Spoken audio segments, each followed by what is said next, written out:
मैं शीशे सामने मन कलबूत नूं वखरिया करके क्या हाल है? अपने आप नूं झाती मारी, आहा, अखां गल्लां मत्था तकिया, हौसला आकड़ हिम्मतां मिलियां, क्या कहने। जद मैं फिर तरेड़ा मिलियां, हौसले मैनूं कंन विच दस्सिया, गल मुक गई।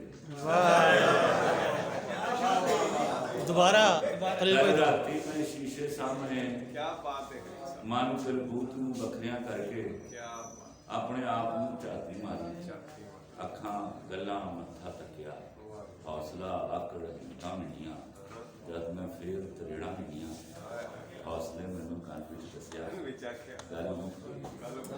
लेखां दे नाल होर लड़ाई नहीं हो सकदी, वाह वाह हुण बीबी ढह जा, इस टुट भज ते होर लपाई नहीं वाह